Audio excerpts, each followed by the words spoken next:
Hello, and welcome to today's daily news report where I cover all the biggest stories affecting your life and money. You watch this channel each day because I keep you in the loop on what's really going on in Washington, D.C. with President Biden and the U.S. economy. My video yesterday about what the World Economic Forum and governments want to do to our kids was not pushed out like normal by YouTube for some reason, but it's definitely worth a watch. So go watch yesterday's video because it's terrifying what they're telling governments to do to our kids. Yesterday, President Biden stated plans to forgive roughly $350 billion of student loans. It's now come out that it will cost over $500 billion to actually pull this off. If everyone claims the relief, that would mean just over 20 million Americans would see their debt wiped out completely. Biden stated that's 20 million people who can start getting on with their lives. All this means people can start to finally crawl out from under the mountain of debt, to get on top of their rent and utilities, to finally think about buying a home or starting a family or starting a business. But how do you claim it? The Education Department will announce the steps needed in the coming weeks, and some will receive relief quicker than others depending on what data the government already has. Also, there is some talk that this may need to go to Congress, or this might be litigated against and end up going to the Supreme Court to see if a president, in fact, can forgive almost $500 billion of debt. So they're saying that this is happening, but it's not a done deal yet. Now, undoubtedly, some people in the United States feel this is unfair. Roughly 110 million Americans that work don't have student loan debt, and they're angry about not getting other forms of debt like car debt, home debt, credit card debt forgiven, especially those that have already worked so hard to pay off their student loan debts. Now, Biden was asked if he thought that was fair, and he answered the question, but it seems he missed the point. Here's what he said. Is it fair to people who, in fact, do not own multi-billion-dollar businesses if they see one of these guys getting all the tax cuts? Is that fair? What do you think? However, the question wasn't about, is this fair to multi-hundred billionaire people that own businesses? It was, is this fair to all Americans? And so Biden missed the point of the question. And also, this move by Biden isn't without blowback. Tens of millions of Americans, including Democrat voters that don't have student debt, are furious with President Biden and say that this is one of his most unfair policies yet during his presidency. In fact, I saw a video where Senator Warren was arguing with a parent who said, "You promised us while campaigning we would get our money back. Now you're saying because I paid off the debt, I don't get any money?" And it was a back and forth altercation. Now, even former President Barack Obama's top economist, Jason Furman, said that Biden just threw gas on America's inflation fire. He says this $360 billion plan will make life more expensive, not less expensive. Again, the true number is $500 billion, but he didn't know that when he quoted this. Now, Furman said Biden is being reckless in an attempt to raise his popularity and keep Democrats in power, but it is going to backfire on him. Many Democrat leaders and voters are unhappy. There are way more people without student loan debt than those that have it. And so from the articles I'm reading, many vulnerable Democrats say that they aren't looking forward to campaigning this fall to angry voters who didn't get a huge $10,000 bonus or blessing in their life. In fact, I read on several news sites, many Democrats are asking Biden to not come and help them campaign. They say his endorsement might actually hurt them more than it might help them. Now, I was shocked to read this because Biden is the most popularly elected president in our country's history. Yet he's being treated like he's toxic by his own party members. So I'm just kind of trying to rectify this in my mind. How is the most popularly elected president so unpopular and now being seen as toxic? Again, these are articles from like ABC News, MSNBC News. So you'll have to formulate your own opinion, but this is what's in the news today. Now, President Biden is racing to the finish line and is hoping to make a name for himself in the history books. After student loan relief was announced, the White House already stated his next plans.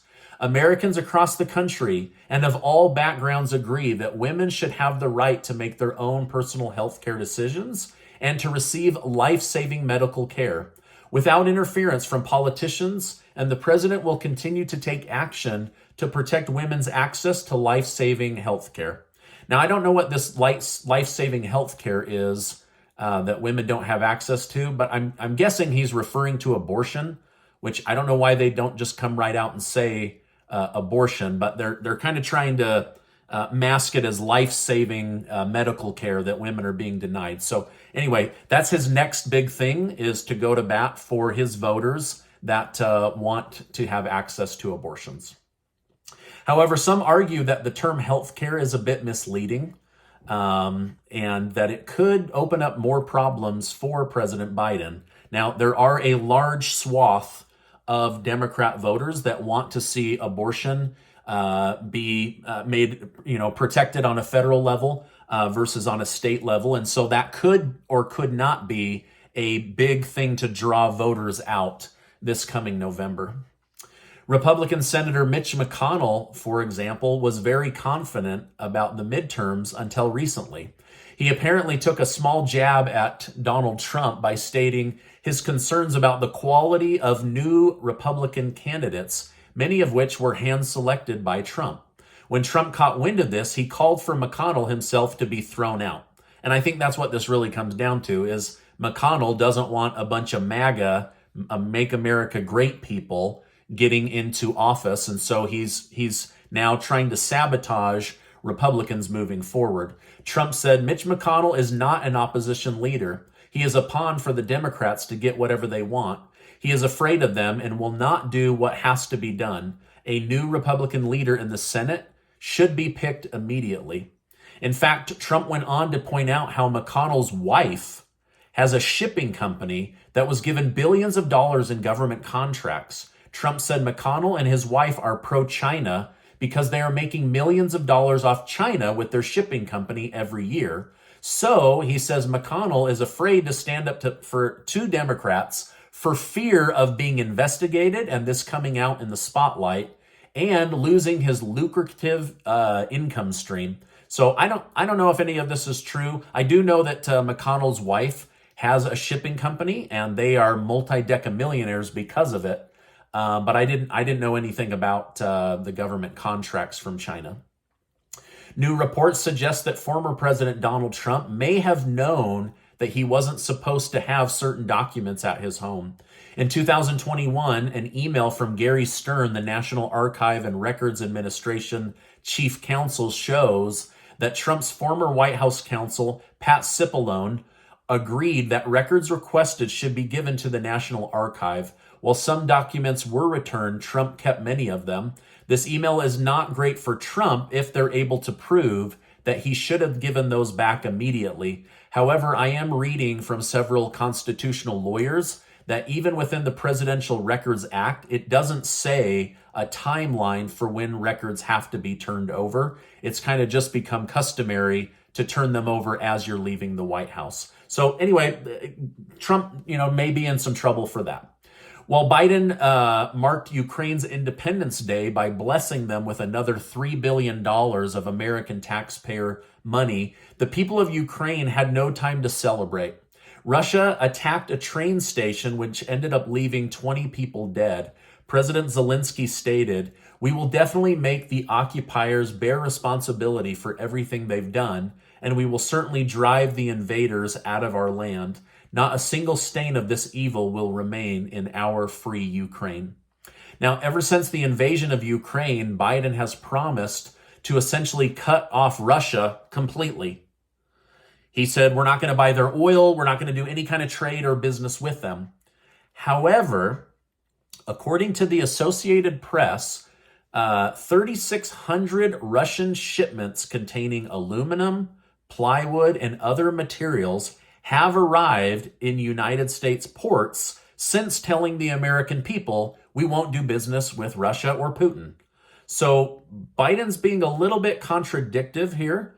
And this is basically coming to light. The Associated Press is breaking this. Now, this makes me think that cutting us off from oil possibly had more to do with Biden wanting to banish oil from the United States than to actually hurt Putin, as we all know that Russia and Putin have become significantly wealthier since this situation, and the sanctions seem to be not hurting as much as we were all told that they would. So while it is true that the amount of shipments is lower than normal, they are still doing a tremendous amount of business with Russia. So maybe it's time to start taking their oil and gas again and get our prices down. I don't know. Let me know what you think. I don't know. It's just, we're told one thing and then they're doing something else in the dark. It's kind of frustrating to see that. All right. Now, it's also come out that the White House is making credible threats against the president and country of Mexico. Mexico's gas is significantly cheaper than it is here in the United States. And so the White House is now applying pressure on Mexico and their president to raise their gas prices, because it looks really, really bad to have our neighbors have really cheap gas and Americans have really expensive gas.